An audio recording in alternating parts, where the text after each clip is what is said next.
이 시간에는 여러분들과 함께 그 이제 개혁주의의 그 신앙 고백서들과 성경론의 발전에 대해서 좀 생각을 해 보려고 합니다.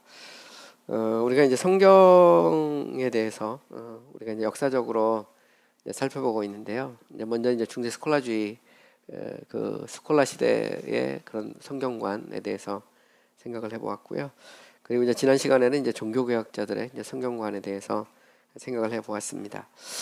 이전에 이제 그 이 개신교 시대 이제 그 16세기 중반부터 시작해서 17세기 후반 뭐 좀 크게 보면 이제 18세기 초반까지도 봅니다. 근데 그 이제 개신교 시대의 이제 성경관을 이제 살펴볼 건데 그 전에 이제 그 신학 고백서에 대해서 먼저 좀 얘기를 해보려고 합니다. 그리고 난 다음에 이제 우리 또 이제 개신교의 그 신학자들 혹은 아니면 개신교 신학의 이제 성경관에 대해서 좀 생각을 해보고요. 그리고 나면 이제 보다 구체적으로 이제 출신학의 주제를 가지고 성경에 대해서 또 다양하게 또 우리 좀 살펴보도록 하겠습니다. 우리가 이제 그 개신교라고 말할 때 개신교를 이야기할 때 이제 고백교회라는 말을 종종 씁니다. 고백교회, 그죠? 컨페셔널 처치라는 말을 쓰는데 이제 종교개혁 이후로 이제 개신교회가 수립되면서 개신교회들은 수많은 그 신앙 고백서들을 이렇게 만들어냈어요. 그래서 이제 그 개신교회를 일컬어서 이제 소위 말하는 고백교회 이렇게 말하는 거거든요. 그럼 침례교회는 그럼 고백교회냐? 예, 맞아요. 침례교회는 이 교리를 무시하지 않죠. 침례교회는 역사적으로 침례교인들을 믿는 교리에 대해서 체계적으로 정리해서 신앙 고백 형식으로 발표를 했어요. 그죠? 근데 이거는 그럼 침례교만의 그런 특징은 아니거든요. 이거는 종교개혁 이후의 개신교 신학의 특징이에요. 심지어는 뭐 제세례파도 그 신앙 고백서를 내거든요. 우리는 뭘 믿는다 말이죠. 그러니까 뭐 어떤 교회든 혹은 아니면 교단이든 자기들이 이제 믿는 게 있는 거거든요. 그걸 정리해서 이제 발표를 한 거죠. 특별히 이제 개신교가 수립되는 그 과정 속에서 종교개혁이 성공하고 나서 이제 개신교회들은 이제 우리가 무엇을 믿는지 이거를 공포할 필요가 있었어요. 그 이유 중에 하나는 이제 교회 정통성을 확보하는 측면이 있습니다. 그러니까 우리가 이제 로마 카톨릭과 단절됐을 때 로마 카톨릭에서는 이제 개신교를 이단이라고 막 정죄했거든요. 이제 그 중에 하나가 뭐냐면 교회 전통을 무시하고 교회가 전통적으로 인정했던 교리를 무시한다. 그럴 때 종교개혁자들과 이제 그 후기 개신교 신학자들은 그 말이 안 된다 말이죠. 우리는 이 교부와 중세를 이어오는 그리고 이제 종교개혁을 이어오는 거대한 그 신학의 흐름, 정통주의의 신학 위에서 우리 개신교 신학이 만들어졌다라는 것을 천명을 해서 천명을 보여주는 겁니다. 그래서 이제 어떤 그 정통성, 그 다음에 이제 보편성을 확보하기 위해서 신앙 고백서를 내게 된 거죠. 그래서 보면 뭐 많은 그런 신앙 고백서들이 만들어졌고요. 그 속에는 이제 침례교 신앙 고백서들도 있는 거죠. 그래서 보면 뭐 그런 경우가 있어요. 또 뭐 머린스 책에도 나오는데 침례교는 뭐 그 이 크리드를 반대하고 컨페션을 정했다. 근데 그 말이 이것도 팩트 체크를 좀 해봐야 돼. 진짜 그런가 말이죠. 그죠? 크리드라는 것은 뭐 무기로 쓰려면 얼마나 쓰죠. 근데 삼일체 옛날에 중세 시대는 삼일체 거부하면 막 그 핍박했어요. 화형도 하고 막. 왜냐면 그 중세 자체가 종교 사회잖아요. 그렇기 때문에 뭐 이단이 용납이 안 되죠. 뭐 펠라기우스도 화형시켰다 이런 얘기를 하니까 그 정도로 이제 정통 교리를 사수하는데 굉장히 관심을 갖고 있었죠. 근데 종교개혁자들과 이제 그 후기 종교개혁 개신교 신학자들에게 있어서 그들도 이제 정통적인 신학을 주장했어요. 특별히 이제 종교개혁 당시는 아직 뭐 이게 로마 카톨릭과 막 싸우고 막 이럴 때니까 또 아직도 이제 교회론에 있어서 완벽한 정립이 다 안 됐다고 봐야 되거든요. 그러면서 이제 특별히 이제 국가와 교회의 관계 이 문제는 사실 그 이게 종교개혁자들의 과제라기보다는 후기 종교개혁 개신교 신학자들의 과제였어요. 영국 같은 경우도 보면 이 그 헨리 8세 이후에 이제 영국의 종교개혁이 일어나잖아요. 근데 영국은 종교개혁이 일어나지만 국가교회를 만들었거든요. 국가교회 외에는 인정을 안 했어요. 근데 이제 문제는 뭐냐면 아니 뭐 교회를 개혁했는데 교회 머리가 옛날엔 교황이었는데 이제는 왕이야. 왕이 이제 교회 머리입니다. 지금도 그 영국의 그 처치 오브 잉글랜드의 수장은 찰스 같아요. 찰스. 전에는 이제 그 엘리자베스였고요. 그거 보면 국가교회에서는 뭐 왕이 머리니까 그 말은 결국에 이제 정치와 교회가 이제 하나인 상태거든요. 여기에 대해서 이게 말이 안 된다. 교회라는 것은 예수 그리스도가 머리고 예수 그리스도 외에 다른 어떤 수장이 있을 수 없고 또 교회는 성령의 감동으로 회개하고 믿고 구원받고 중생한 자들이 모여서 이루는 공동체, 이게 이제 교회다. 근데 그거를 이제 이성인데 그거를 실천으로 옮기고 현실로 만들어내는 과정이 결국 쉽지 않죠. 그걸 이루는데 뭐 오랜 세월이 걸렸습니다. 그게 이제 소위 이제 개신교 후기 종교개혁 개신교 시대라고 부르는 이유가 그거거든요. 종교개혁이 일어났는데 이 개념을 교회론까지 완전히 적용해서 국가교회가 아니고 정말 중생한 자들로서의 교회를 만드는 과정은 적어도 150년, 200년이라는 오랜 그런 그 투쟁의 역사를 거치거든요. 여기에는 장로교도 있고 회중교회도 있고 침례교회도 있고 교회의 어떤 정체에 있어서 특히 거버먼트 교회를 운영하는 데 있어서는 조금씩 차이가 있지만 실제로 보면 다 이제 종교개혁 정신을 이어받은 거거든요. 근데 그거를 어디까지 실천하느냐, 이 문제가 있었던 것이죠. 그 과정에서 개신교도들은 신앙 고백서를 계속 만들어냈어요. 그걸 통해서 교회 정통성을 확보하고 또 다른 측면에서 보면 또 성도들을 또 바른 교리로 또 가르치고 또 이단들도 또 일어나거든요. 항상 보면 그 진리가 있는 곳에 또 거짓도 나오고 막 그러니까 또 이단들을 방어하면서 교회를 바로 세우고자 신앙 고백서들을 만들어냈거든요. 지속적으로, 그죠? 그래서 이제 결국 이제 그 이 신앙 고백서를 보면 그 속에서 이제 성경관을 알 수 있잖아요. 성경관, 그죠? 그리고 이제 이런 신앙 고백서들은 당연히 그 시대를 사는 이제 신학자들에게 영향을 미치고 다시 또 신학자들은 또 다시 이제 그 신앙 고백서를 만드는 데 영향을 미치고 이제 서로 주고받는, 그러면서 이제 주신학 내에서 성경론이 체계를 잡는 그런 과정이 있다는 거죠. 과정이. 그래서 종교개혁자들 같은 경우는 성경에 대해서 간단하게 언급하고 말지만 이제 후기 종교개혁으로 넘어가면 이들은 보다 체계적으로 성경관을 세워야 될 그런 필요성을 느끼게 된다라는 것을 알 수 있죠. 이런 측면에서 이제 우리는 이제 먼저 이제 신앙 고백서를 이렇게 생각해 봐야 되는 거예요. 신앙 고백 생각해 봐야 되는데 저는 이렇게 생각합니다. 침례교회에 있어서는 침례교회는 이제 이 고백교회라는 이제 개신교의 전통, 그 전통 위에 같이 서 있는 거예요. 그 중에 한 그 분파라고 할까, 일파라고 할까, 그죠? 한 부분입니다. 그 속에서 서로 이제 영향을 받기도 하고 주기도 했던 그런 면에서 이제 침례교는 이제 고백을 하니까 계속 고백을 하니까 이런 면에서 침례교는 이제 고백교회이기도 하고요. 또 장로교나 회중교회도 또 심지어 영국 성공회도 마찬가지죠. 그다음에 이제 그 처치 오브 스코틀랜드 국교회도 신앙 고백서를 통해서 자기들이 무엇을 믿는지를 그렇게 자꾸 천명을 했거든요. 발표를 합니다. 그래서 교회 정통성도 확보하고 성도도 가르치고 또 이단에서 방어도 하고 말이죠. 침례교도 똑같아요. 이런 면에서 보면 침례교는 뭐 크리드가 아니라 컨페션이라는 것은 그렇게 따지면 뭐 다 똑같아. 다 컨페션이야. 제가 보면 아일랜드, 스코틀랜드, 영국 국교회, 장로교, 회중교, 침례교 다 컨페션 냈거든요. 이거는 이 개신교의 어떤 전통이고 흐름이죠.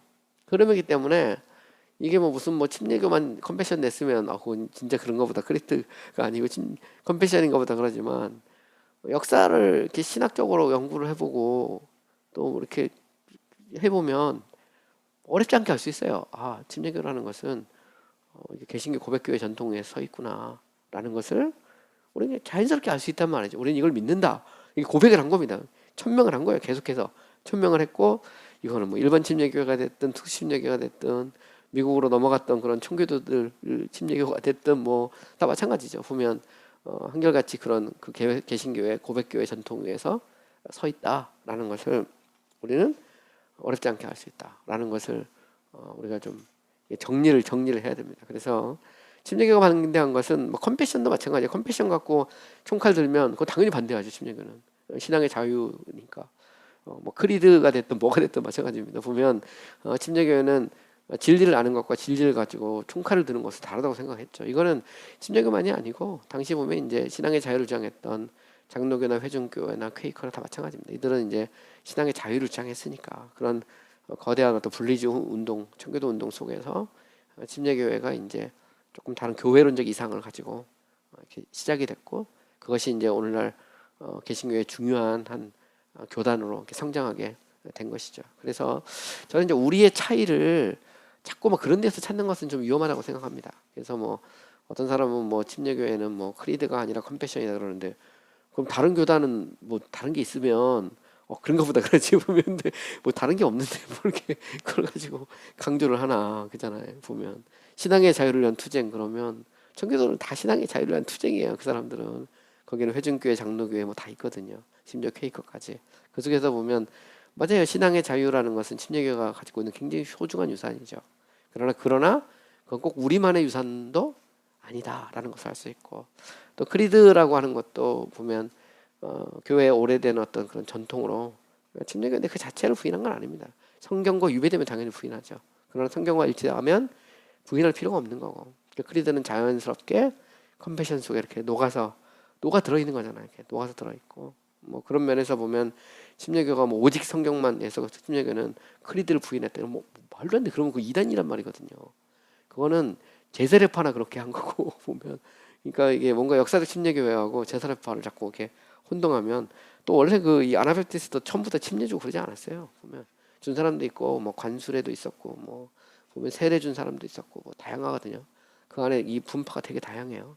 그런 면에서 보면 이 우리가 베프티스트 비전이라고 말할 때 그 비전이 과연 뭔가 이렇게 생각해 보면 저는 성경적 교회를 찾는 운동이라고 생각해요. 그 일환으로 나왔고 그 속에서 우리가 성경에 보다 충실하고자 나온 운동이 침례교 운동이죠. 그런 면에서 보면 뭐 그 자체만으로도 가치 있고 소중하다 생각이 되거든요.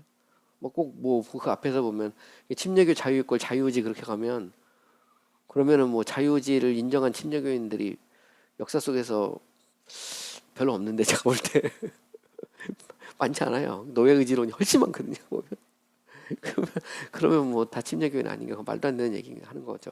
우리 종교개혁과 청교도적 개혁주의 전통을 따라서 침례교 이상을 가지고 그 이 자신의 인생을 헌신하고 또 교회를 세우기 위해서 노력하는 얼마나 많은 사람이 있습니까? 뭐 대표적인 사람이 이제 우리가 설계 황태자라고 말하는 찰스 스펄전 같은 경우는 뭐 자타가 공인하는 소위 말하는 이제 칼빈주의자잖아요.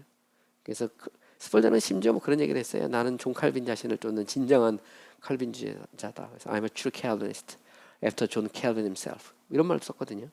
나는 존 칼빈 자신을 쫓는 진정한 칼빈주의자다. 그런데 침례교는 칼빈을 부인한다. 이렇게 해버리면 뭘 믿는다는 말인가?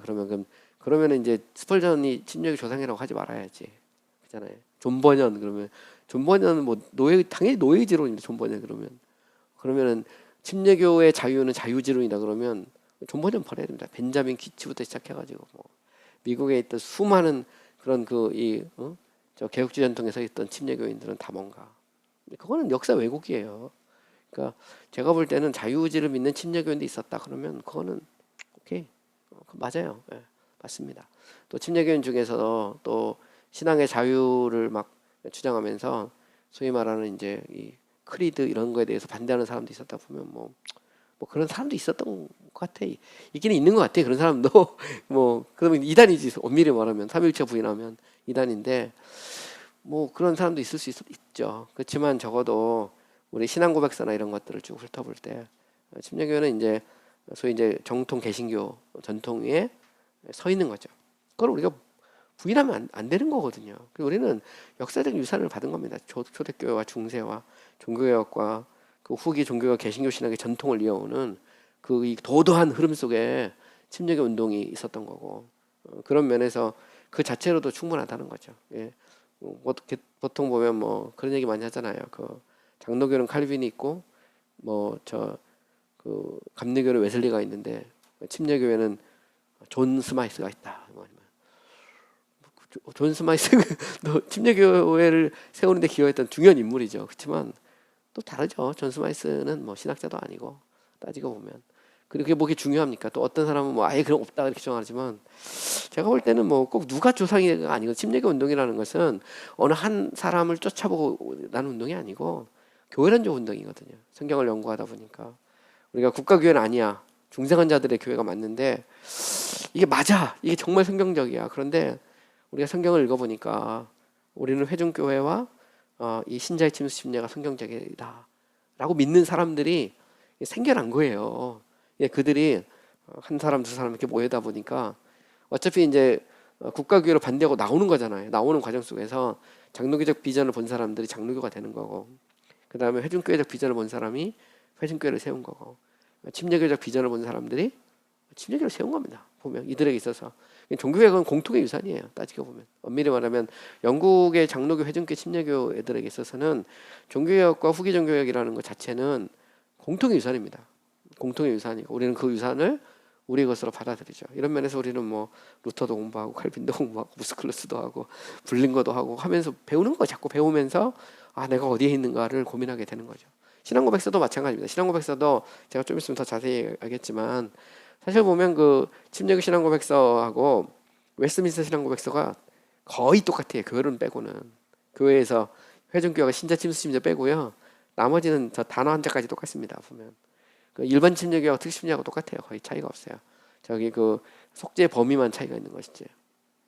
보면 그 침례교회 과거에 조상들이 쓴 거잖아. 그러면 그게 맞기는 맞는 거거든요. 거기에 보면 특수침례가 당시 300개, 일반 침례교회가 한 300개 되거든요. 보면 그럼 한 그 600개 정도의 교회가 당시 이제 신앙고백서를 통해서 표출한 거거든요. 보면 표출했으면 그러면 그들이 그걸 믿었다는 거잖아요. 보면 그러면 침례교회 이게 그 거대한 한 흐름이었고 또 미국으로 건너가서 그거 가지고 필라델피아 컨펜션 만들었거든요. 그러면 이들이 이 전통에 서 있는 거거든요. 보면 그러니까 웨스트민스터 신앙고백서와 침례교회의 어떤 신앙고백서가 차이가 거의 없어요. 보면 그것은 종교개혁과 청교도적 개혁주의 전통을 이어받았다는 말을 상징적으로 보여주는 겁니다. 보면 그리고 원래 침례교를 처음에 만들었던 벤자민 퀴치라든가 뭐 아니면 미국으로 넘어갔던 로저 윌리엄스, 존 카튼, 오바디아 홈즈 이 사람들 다 칼빈주의자들이에요. 쉽게 말하면 개혁주의 전통에 서 있던 사람들이거든요. 그 사람들이 침례교를 만들었고 노다인한테 시민주를 만들었고 신앙의 자유를 위해서 투쟁했고 다 했던 사람들이거든요. 보면 그렇게 보면 우리가 저는 이들만 있었다 이렇게 말하고 싶지는 않아요. 그러니까 이들만은 아니고 그렇지만 주류거든요. 주류. 그죠? 그 속에서도 뭐 좀 알미니안적이고 이런 사고를 갖고 있는 사람도 있어요. 있기는 있다고 하더라도 그러나 큰 흐름에서 볼 때 보면 이 도도한 흐름은 결국 이제 종교개혁의 전통이죠. 그래서 종교개혁이라는 것이 결국 개혁이잖아요. 교회 개혁인데 이게 성경이 보여주는 데까지 개혁하고 싶은 사람들이 있었던 거거든요. 그 중에 이제 베프티스트 무브먼트가 있었던 거고 그들은 당연히 자기들이 무엇을 믿는지를 당시 보면 우리가 정통이고 우리가 이단이 아니고 우리는 도도하게 흐르는 교회의 그런 정통주의 신학 위에서 우리가 침례교적 비전을 가지고 일어났다라는 걸 보여주려고 신앙고백서를 첨예한 겁니다. 이게 보면 그죠? 그걸 이제 우리는 알아야 되는 거죠. 어쨌든 우리가 이제 이 신앙고백서를 보면 이제 성경으로 다시 돌아오면 우리는 이제 그 속에서 어떤 이 침례교회나 혹은 아니면 당시 이제 종교개혁자들, 개신교 신학자들의 성경관을 알 수가 있는 것이죠.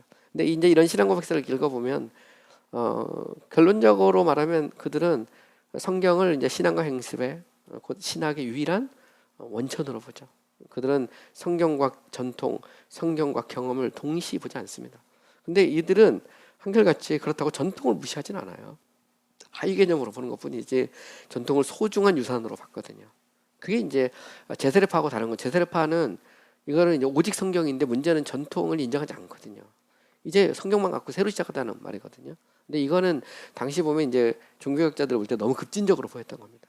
보면 그리고 영국에서도 마찬가지. 영국 자체에서도 볼 때 영국의 이 청교도들도 전통을 그대로 이어받았거든요. 그들의 글을 보면 어렵지 않게 할 수 있어요. 존 버년의 글이든 벤자민 퀴치의 글이든 뭐 우리가 얼마든지 거기에 대해서 에비던스를 데려가면 수없이 많은 그 증거 자료를 댈 수 있거든요. 근데 그거 다 무시하고 이게 침례교회다 그러면 그거는 제가 볼 때 좀 생각을 해봐야 되는 거죠. 저는 뭐 그런 침례교인도 있다. 그렇지만 우리는 여기에 서겠다. 뭐 이런 정도의 이제 그런 포지션인 것 같아요. 자, 어쨌든 우리 이제 신앙 고백서도 이제 좀 정리를 해볼 필요가 있어요. 이제 초기 종교개혁의 신앙 고백서가 있는데 이제 찌빙글리 같은 경우도 이제 자신의 신앙 고백서를 69개 조항으로 이렇게 냅니다. 그래서 보통 이제 이 되게 재밌는 것은 찌빙글리 같은 경우는 이제 교회의 권위를 다루기 전에 복음의 권위에 대해서 먼저 다루고요. 또 복음의 기본적인 메시지는 하나님의 참된 아들이신 그리스도께서 우리를 위해 하늘 아버지의 뜻을 이루셨으며 우리를 죄에서 구속하시고 우리를 하나님께 화해시켰다라는 것이라고 말하죠. 그래서 복음의 이 복음의 어떤 그런 이 기본적인 메시지는 교회의 권위보다도 이렇게 이제 앞선 걸로 봅니다. 그래서 결국은 이제 찌빙글리에게 있어서는 이 성경의 메시지가 교회보다는 앞선다는 거죠. 그래서 이제 교회의 권위를 다루기 전에 성경의 권위를 먼저 다루고 있어요. 그다음에 이제 베른, 이제 스위스 베른에서도 보면 이제 이 텐티시스라고 해서 10가지의 그 신앙 고백서가 만들어지는데 이 모스클루스 같은 경우가 이제 나중에 이제 베른에서 이제 활동하죠. 근데 여기서 보면 이제 여기서도 이제 독립된 그런 조항이 나오는데 베른 그 신앙 고백서에 보면 이런 말이 나와요. 그리스도가 유일한 머리이신 거룩한 그리스도의 교회는 하나님의 말씀으로 태어나며 말씀 안에 견고히 서 있으며 다른 어떤 외부의 목소리에 귀를 기울이지 않는다. 이렇게 천명을 했습니다. 그래서 성경의 권위를 교회의 권위 앞에 두죠. 그래서 교회라는 것은 말씀을 통해 세워진다는 겁니다. 말씀을 통해서. 그래서 이게 하나님의 말씀의 권위 아래서 교회가 세워지는 것이죠. 마틴 부처도 이제 신앙 고백서를 냈어요. 컴페티오 테트라폴리타나라는 신앙 고백서에서 그는 이제 설교와 신학의 기초를 성경의 직접적인 증거나 성경의 본문에 의지한 논증들에 두어야 된다.